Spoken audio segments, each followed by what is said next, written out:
كان القاضي أبو بكر الباقلاني من علماء المسلمين في القرن الرابع الهجري في العهد العباسي وعهد الدولة البويهية التي سيطرت على أغلب العراق آنذاك. وقد ذاع صيت الباقلاني لسعة علمه وكثرة مؤلفاته، وكانت له عدة مناظرات مع المعتزلة وغيرهم من الفرق الضالة استطاع فيها أن يفحمهم وأن يظهر ضعف حجتهم. ولما سمع الملك عضد الدولة البويهي عن ذكائه وعلمه وحضور بديهته أرسله إلى بلاد الروم في مهمة كبيرة تتعلق بالسياسة الخارجية للدولة. هل أرسلك الملك فقط لإبرام المعاهدة مع الروم، أم أن هناك أمرا آخر فضيلة الإمام القاضي؟ وما الذي دفعك للتفكير في أمر آخر سيدي رئيس البحار؟ لأنك يا سيدي القاضي لست شخصا عاديا، أنت من علماء المسلمين، فلا بد أن للرحلة أهدافا أكبر. صدقت فراستك يا رئيس البحار، إن ملك الروم يحب المناظرات العلمية، ومن هنا كانت لدينا الفرصة لنبين لهم عقيدة المسلمين وانحراف عقيدة نصارى الروم. وفقك الله يا قاضي المسلمين. سمعت أن المنجمين قالوا إن رحلتك هذه ستكون رحلة ميمونة. حتى أنت يا رئيس البحار تقول مثل هذا الأمر الفاسد. التنجيم ليس من الإسلام في شيء، ولا يعلم الغيب أحد إلا الله أو من ارتضى من رسله بإذنه تعالى. واعلم أخي أن الخير والشر بقدر الله، وليس للكواكب والنجوم هاهنا مثقال ذرة من القدرة. ونعم بالله. ولما وصل الباقلاني إلى بلاط ملك الروم واستعد لملاقاة الملك، كانت المفاجأة. معذرة يا قاضي المسلمين، أنت لا تستطيع الدخول على الملك بهذه العمامة حتى تنزعها، ولا هذا الزي حتى تستبدله، وأن تخلع خفيك أيضا. لا والله لا أفعل ذلك، ولا أدخل على الملك إلا على ما أنا عليه من الزي واللباس، وإلا فخذ هذه الرسالة تقرؤونها وترسلون جوابها لأعود به. ولكن ما المانع؟ هذه هي أعرافنا، فلماذا تظن نفسك مختلفا؟ اسمع يا وزير الملك، أنا رجل من علماء المسلمين، وقد رفعنا الله بالإسلام وأعزنا بنبينا عليه الصلاة والسلام. وأيضا إن من شأن الملوك إذا بعثوا رسلهم إلى ملك آخر أن يرفعوا أقدارهم ولا يقصدوا إذلالهم، لا سيما إن كان الرسول من أهل العلم، فإن أراد مني الدخول دخلت كما أدخل على خليفة المسلمين، وإن كره ذلك فليقرأ كتابنا ويرد الجواب ويردنا إلى صاحبنا، ولا حاجة لنا في اللقاء. فلما عرف الملك جوابه أمر به أن يدخل كما يريد، وقد عرف منزلة القاضي الباقلاني وما أوتيه من سعة العلم وقوة الشكيمة وحضور البديهة، وأنه مقدم في المسلمين ذو شأن عظيم بينهم. ذكرنا أن القاضي الباقلاني الذي كان في زيارة لملك الروم كان قد رفض أن يدخل على الملك إلا بعمامته وزيه وخفيه، فنزل الملك على رأيه، وعلم بالضرورة أن القاضي الذي رفض أن يخلع خفيه عند لقائه حري به ألا يركع أو ينحني عند دخوله، فأراد خديعته بأن جعل الباب قصيرا حتى يضطر إلى الانحناء والركوع عند دخوله. فلما رآه القاضي فكر، ثم أدار ظهره ودخل من الباب وهو يمشي إلى الخلف، فتعجب الملك من فطنته، ووقعت له في قلبه هيبة عظيمة. تفضل يا وزير الملك. الملك يريد أن يطمئن عليك، وإن كنت قد استرحت من سفرك ومن مراسم الاستقبال، فإن هناك أمرا من أمور العقيدة يريد الملك أن يناقشه معك بنفسه، فهل أنت مستعد لذلك يا قاضي المسلمين؟ بمشيئة الله وبمعيته، كل ما تطرحونه ستجدون جوابه ها هنا يا وزير المملكة. أخبر الملك أنني سأكون حاضرا في الموعد الذي اتفقنا عليه. أخبرني يا قاضي المسلمين، ما تقولون في المسيح عيسى بن مريم عليه السلام؟ روح الله وكلمته وعبده ونبيه، ورسوله كمثل آدم، خلقه من تراب ثم قال له كن فيكون. يا مسلم، تقولون إن المسيح عبد؟ نعم، كذا نقول وبه ندين. ولا تقولون إنه ابن الله؟ معاذ الله، ما اتخذ الله من ولد وما كان معه من إله.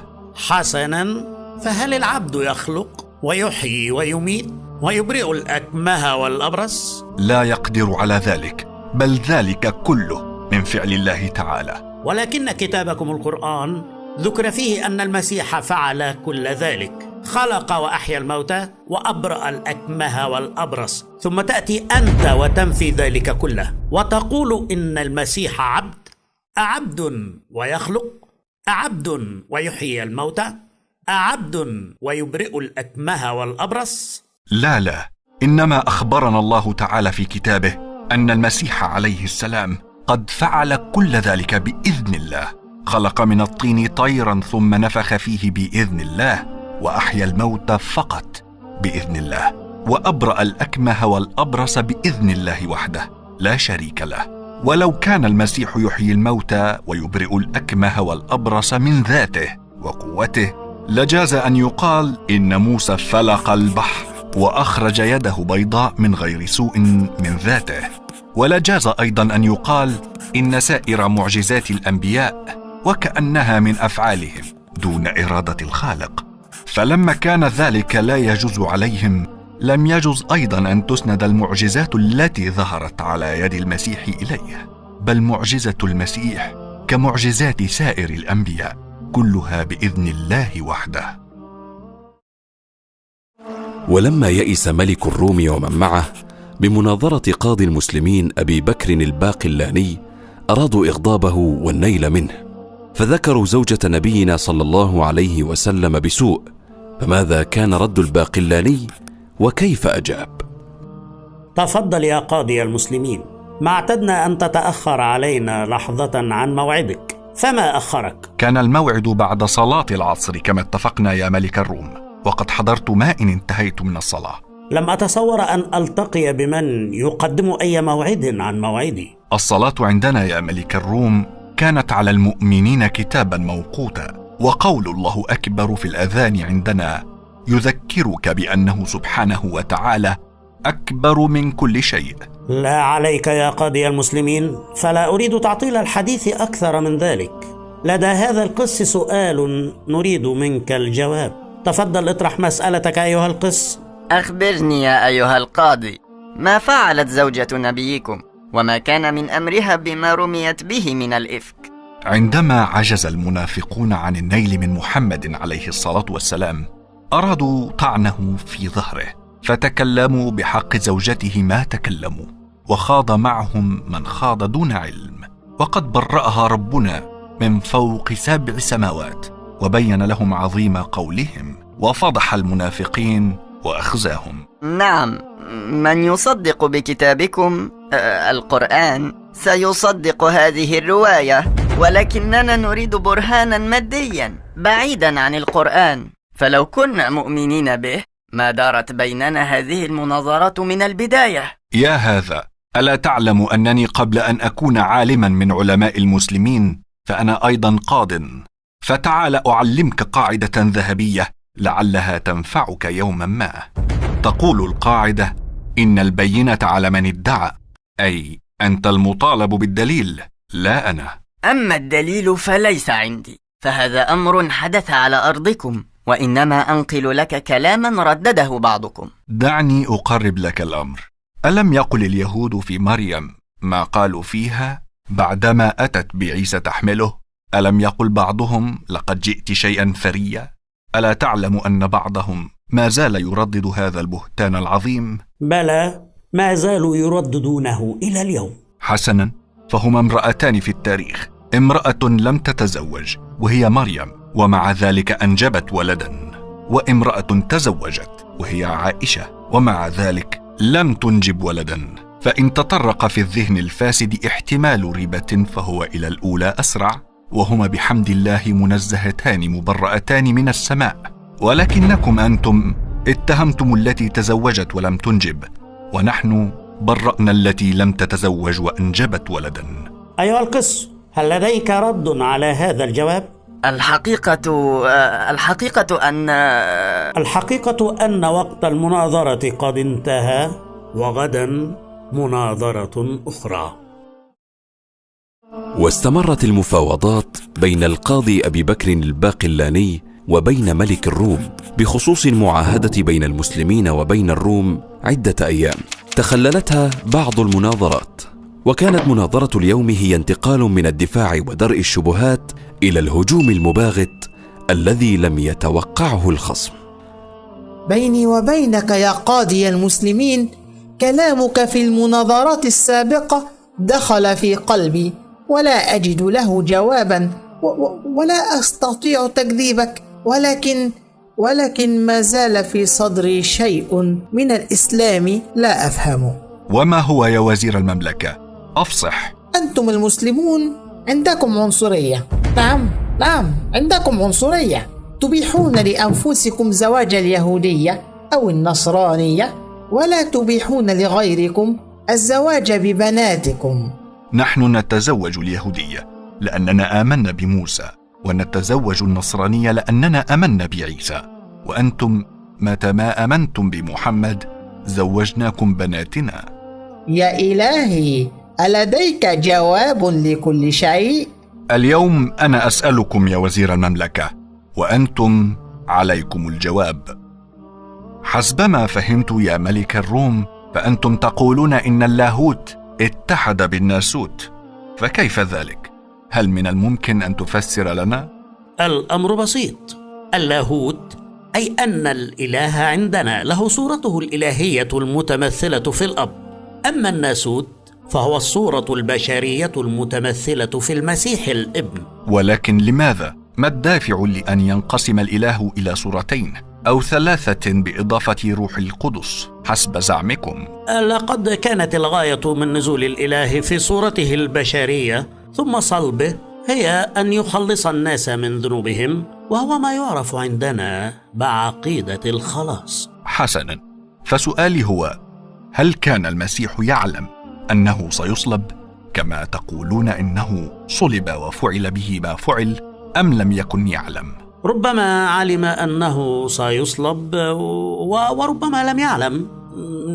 لا أدري ما المغزى من سؤالك. لأنه إن لم يدري ما أراد اليهود به وما خططوا لأجله لبطل أن يكون إلها ولا حتى ابن إله، فمقام الألوهية يقتضي علمه للغيب. أما إن كان يعلم مسبقا ودخل في هذا الأمر على بصيرة فليس بحكيم، لأن الحكمة تمنع من التعرض للبلاء، فكيف يكون إلها كما تزعمون ويعذب ويصلب؟ لا إله إلا الله. ماذا تقول يا وزير المملكة؟ لا شيء، فقط أتعجب من حجة هذا المسلم، لقد فتننا في ديننا. علمنا أن القاضي أبا بكر الباقلاني كان قد ذهب إلى بلاد الروم رسولا لبلاده في قضية تتصل بالسياسة الخارجية للدولة، فانتهز ملك الروم هذه الفرصة ودارت بينه وبين الإمام الباقلاني عدة مناظرات قال عنها بعض المؤرخين إن الله أظهر فيها دينه على الدين كله. إلا أن أشهر تلك الوقائع وآخرها كانت عندما أراد الملك تكريم الباقلاني قبل رحيله من أرض الروم، فدعاه إلى يوم هو من محافل النصرانية، وبولغ يومها في مظاهر الاحتفال. مرحبا بالإمام الكبير قاضي المسلمين. ها أنا جئت ملبيا دعوتك يا ملك الروم في يوم عيدكم. اليوم أعرفك بضيف فريد من نوعه، عظيم الشأن كبير المقام. أدخلوا علينا البطرك.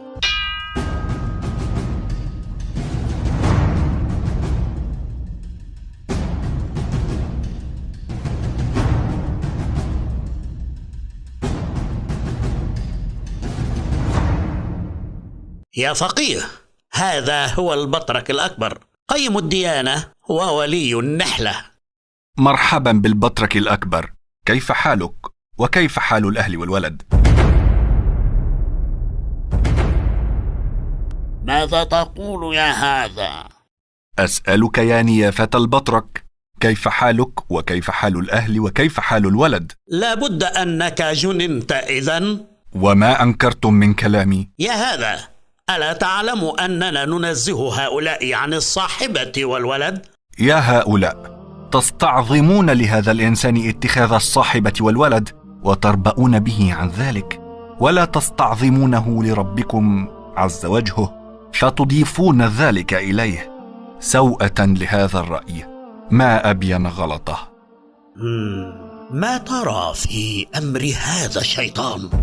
تقضي حاجته وتلاطف صاحبه ملك المسلمين وتبعث بالهدايا إليه وتخرج هذا العراقي من بلدك اليوم إن قدرت، وإلا لم آمن الفتنة به على النصرانية.